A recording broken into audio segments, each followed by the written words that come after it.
The house came in at exactly market average cost for this kind of custom construction in our area. Bananas are really good too.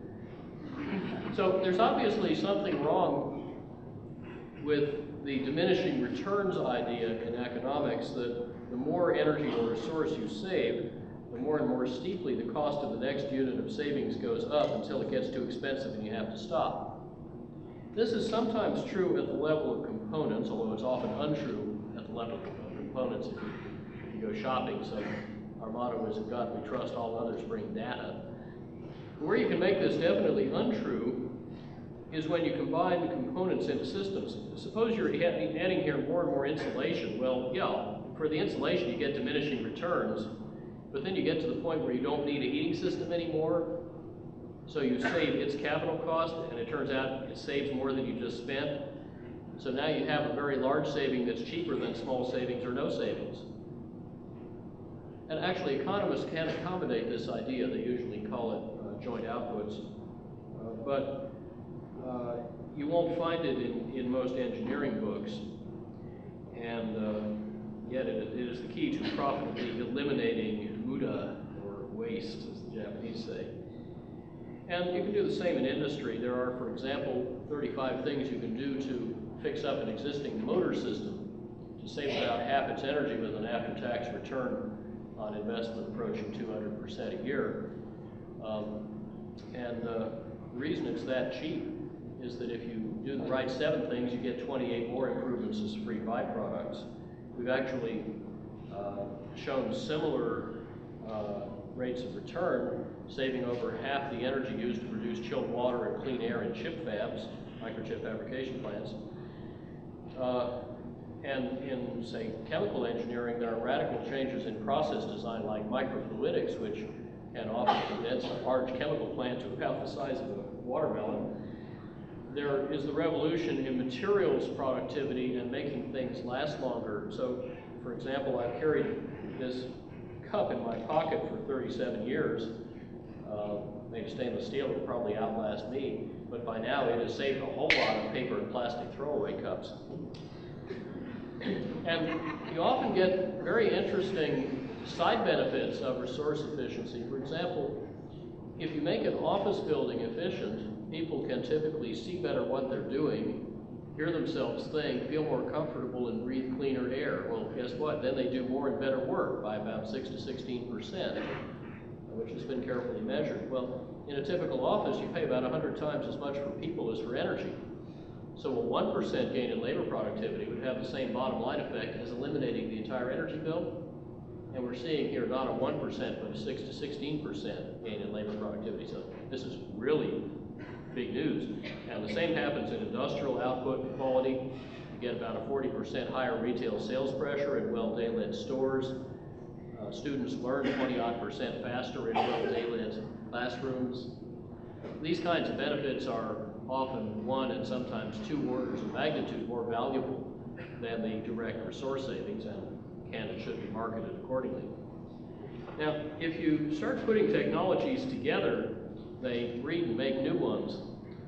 I was brought here in Steve McCausland's Honda Insight hybrid car, the same one I drive. It's rated at about 67 or maybe 64, depending on miles a gallon, but he's got 69 on his so far in over a year. And that's just halfway to something much more dramatic, which is not just hybrid electric and a bit more slippery and a bit lighter, but a whole lot lighter and more slippery. We call it a hypercar. The little firm I chair has already done a complete virtual design and a show car for an uncompromised, manufacturable, production costed concept car that's a mid-sized suburban assault vehicle. It can handle 5 big adults and up to 69 cubic feet of cargo, or 2 adults and 2 big kayaks go inside. It can take half a ton up a 44% grade. It weighs less than half as much as a car of this class like a Lexus RX 300 or a Ford Explorer, because it's made not of metal but of carbon fiber. And carbon can absorb 5 times the crash energy per pound of steel and do so much more smoothly. So you can run this car into a wall at 35 miles an hour without damaging the passenger compartment. or you can run it head-on into a Ford Explorer over twice its weight, each going 30 miles an hour, and still be protected from serious injury. Because it's very light and has electric traction, it accelerates quite briskly, 0 to 60 in 8.2. It does the equivalent of 99 miles a gallon, which is about 5.5 times normal, but it doesn't actually use any gasoline. It'll run 330 miles on 7.5 pounds of very safely stored compressed hydrogen gas running a fuel cell. And it can do that not just because the fuel cell is twice as efficient as an engine, or actually 4 times in normal use, but also because the car is so light and has so little drag in moving through the air and along the road that it can cruise on the highway at using the same energy that the Lexus uses just for its air conditioner. The only emission from the engine is hot water, so I'm tempted to put a coffee machine in the dashboard. The body is about twice normal stiffness, and there's very fast, all-digital traction motors on all wheels, so it ought to be very sporty with a smart active suspension. It could be built with none of the top 20 causes of breakdowns in today's cars, but has all the flexibility and upgradability and customizability of a computer with wheels, not a car with chips, because it does its functionality in software, so it looks after itself wirelessly in background. You could design it for a 200,000-mile warranty. The body does not dent or rust or fatigue. It'll bounce off a 6-mile-an-hour fender bender with no damage. We believe it can be made at the same cost as a normal car of the same normal class, and with about a tenth the normal amount of capital, assembly, effort, and space parts, so the companies that do it first are likely to win in the market. Why does this matter? Well, worldwide, such vehicles of all shapes and sizes will ultimately save about as much oil as OPEC now sells. And in this country, they'll save about as much oil as Saudi Arabia now sells, not just to us, but to everybody, about 8 million barrels a day, which our little exploration program just found under Detroit. You know, the Detroit formation is really promising. I don't know why they didn't drill there before. And this will also decouple driving from both climate and smog, although not from congestion and parking problems. It permits a rapid transition to a climate-safe hydrogen economy profitably at each step starting now. We published how to do that. And also, cars are parked about 96% of the time, so when you build your car with a direct hydrogen fuel cell, you might treat it as a little 35 kilowatt power plant on wheels and set it up so that when you drive to work, you plug it into the spare hydrogen producing capacity that runs the fuel cell in a nearby building, and you also plug it into the electric grid. And while you sit at your desk, your previously 96% idle second biggest household asset is now selling back to the grid at the real-time price enough electricity and other services to earn you back up to half the cost of owning the car, maybe more. And it doesn't take too many people liking this value proposition to put the coal and nuclear plants out of business, because ultimately a full U.S. fleet of such cars will have 5 or 10 times as much generating capacity as all the power companies now own. So maybe they should get into this business. We've caused about $10 million to be committed to the development of ultralight hybrid cars by the sneaky but effective method of putting the work in the public domain 8 years ago, so no one could patent it and getting them all fighting over it. And such cars could enter volume production in 5 years, be dominant in 10. The old way of making cars could be toast in 20. Well, that's a pretty big change, which my old mentor Edwin Land would have liked, because he said people who seem to have had a new idea have often just stopped having an old idea. And in that spirit, I would like, with your permission, to rearrange your mental furniture a little bit. You've probably seen in either talks or textbooks on creative thinking this problem that's usually phrased as, find the solution that will connect these 9 dots with only 4 lines without lifting your pen from the paper. How many of you have seen this before? Sure. And of course, what you normally do is think, let's see, let's try 1, 2, 3, 4, oops, 5. Well, that didn't work. How about diagonally? Let's try 1, 2, that isn't going to work. And of course, what you're supposed to do is think outside the box, come up with this solution. That's just fine, except one day a professor who teaches this came in a bit irked because one of his students had just said she figured out how to solve this problem in 3 lines. I didn't see this either at first because I was hung up on these being dots, and you know, dots are mathematical and have 0 diameter. But actually, when you look at them, they're really plump dots, so as long as your paper is wide enough, you can always do this. You skim through the edges. And then, of course, the students started seeing this. They started to feel rather liberated, and you know what happens then? They started to solve this problem in 1 line. And it turns out there are a lot of great 1-line solutions. I'll just show you some of them, and later you should see how many you can come up with on your own. The Japanese teach us the origami method, where you just fold up the paper. And then there's the geographer's method, which I think some of you figured out already. And the mechanical engineers, being tool-using printers, get out a scissors and say, "You didn't say we couldn't cut out dots." Or a statistician will just crumple up the paper and say, "Well, if I stamp this over and over again with a pencil, eventually, at some point, I'll go through all 9 dots at the same instant." And the one I like best actually came from a 9-year-old girl who said, "You didn't say it had to be a skinny line, so I used a fat line." So we see that the original design assignment was misstated as find the solution with 4 lines. And the tyranny of the word "the," as Paul McCready puts it, put us back in a box and kept us from being properly creative in coming up with more elegantly frugal solutions. Well, in that spirit, the company we work with had what Land called a sudden cessation of stupidity. They had hired the top European engineering firm to optimize for them a factory design which included a standard thing called a pumping loop to move some fluid around in a circle to transfer heat. And it was designed to use 95 horsepower to run the pumps. But after it was redesigned, it used 7 horsepower, which is 92% or a factor 12 less. It worked better in every way and it cost less to build. How do you do that? Well, no new technology, same motor, same pump, same controls, but 2 important changes in the design mentality. The first one was to use big pipes and small pumps rather than small pipes and big pumps. Why would you do that? Well, the friction in a pipe goes down as almost the 5th power of its diameter.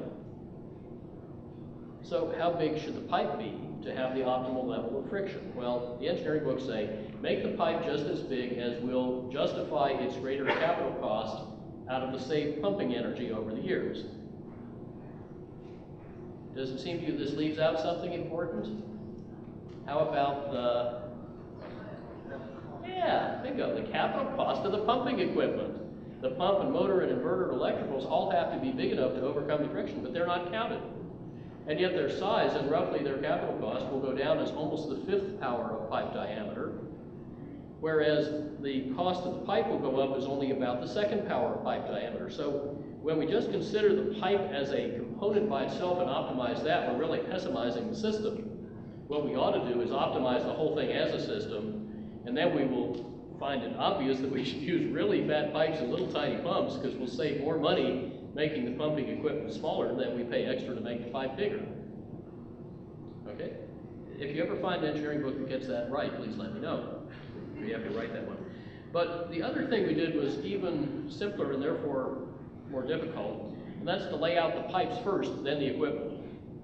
Normally it's done the other way. You normally plug down the boilers over here, the tanks over here, and then you call in the pipe fitters and say, please connect A to B. But by then A and B are rather far apart.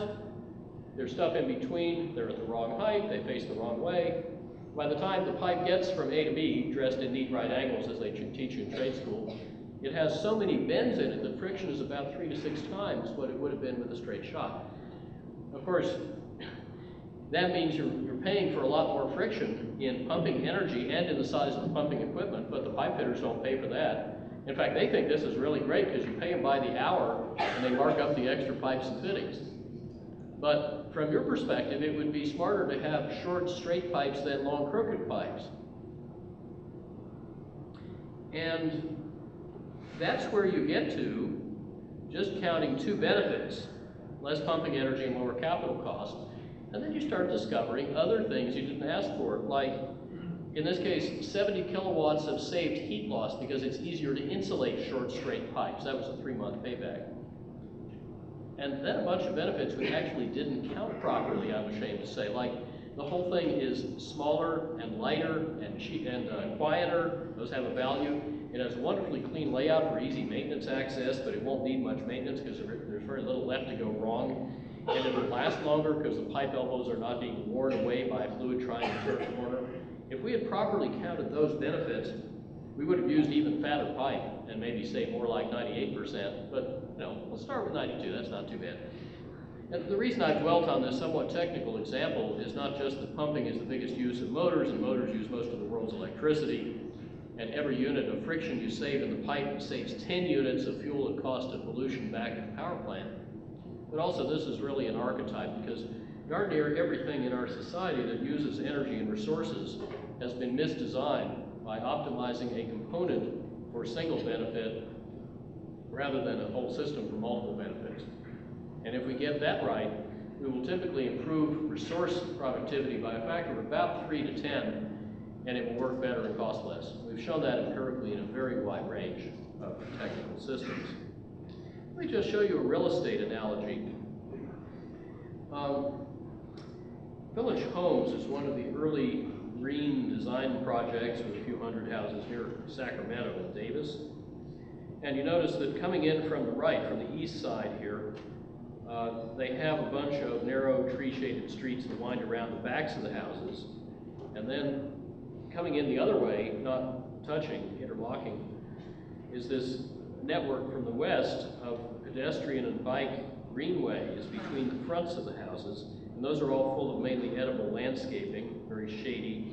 And actually, the different layout reduced crime by 90% compared to adjacent subdivisions laid out on the dead worm pattern, designed around cars instead of people.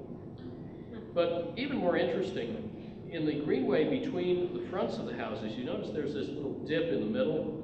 Well, that's a natural drainage swale, which after a storm fills up with water, most of which soaks in, saving irrigation later in the dry season, and the rest runs off one day faster than mosquito larvae can hatch. It's really tough to get permission to do this, by the way.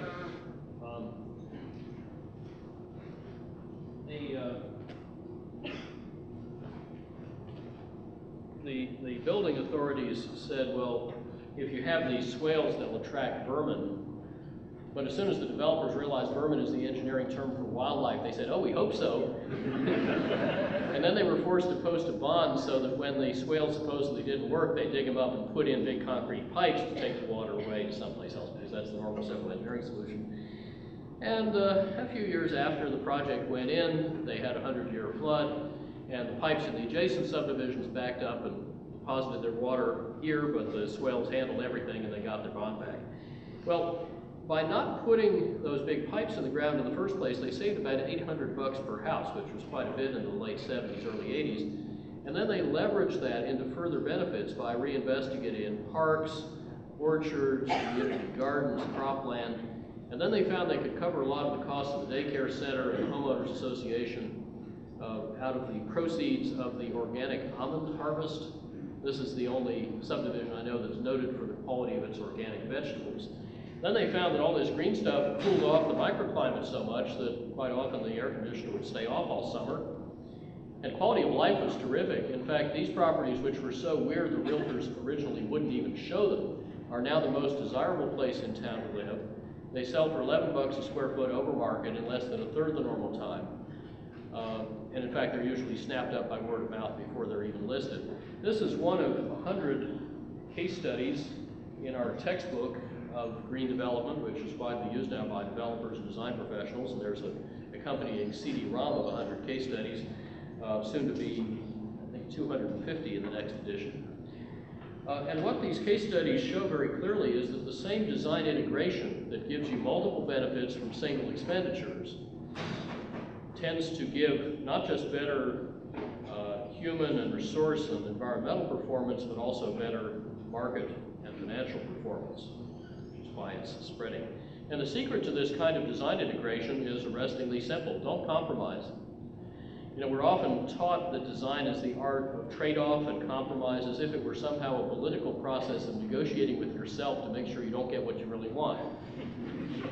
Well, compromise can be a good thing in politics, but it's a lousy design method, as our friend Jay Baldwin realized when one day he was being taught this as he was looking out the window watching a pelican catch a fish. And he said to himself, you know, what this lecturer is saying cannot possibly be right. That pelican, he said, is not a compromise between a seagull and a crow. Nature does not compromise, nature optimizes. And, you know, what we got here is the best possible pelican so far. After 90 million years, it's quite a good one. So if you find yourself needing to compromise, it generally means you haven't yet found the correct statement of the design problem. Keep working on it, you'll get there. Well, it won't surprise you with all this stuff on energy efficiency to hear that protecting the climate is not costly as sometimes supposed, but profitable because it's cheaper to save fuel than to buy fuel.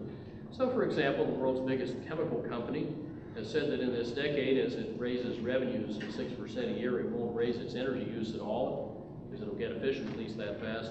It'll be getting, by 2010, a tenth of its energy and a quarter of its raw materials from renewables. It will have cut its greenhouse gas emissions to 65% below the 1990 level and made a lot of money at it. The world's fourth biggest chip maker has set a goal of zero net carbon emissions by 2010, when it will be making 40 times the chips it was making in 1990, because we hope to figure out how to cut carbon emission per chip by about 92% profitably now, 98 or 9% profitably soon. And it makes their plants work better, and the new ones build cheaper and faster, which is the real key to getting ahead in that business. So these things are being done increasingly in the name of shareholder value. And really leadership on climate in this country has passed to the private sector. Some years ago, smart companies are behaving as if we'd ratified the Kyoto Protocol. Washington will be the last to know. Let me move on to the other principles of natural capitalism more briefly. Remember, principle 2 is to design production in biological ways that have closed loops, no waste, and no toxicity.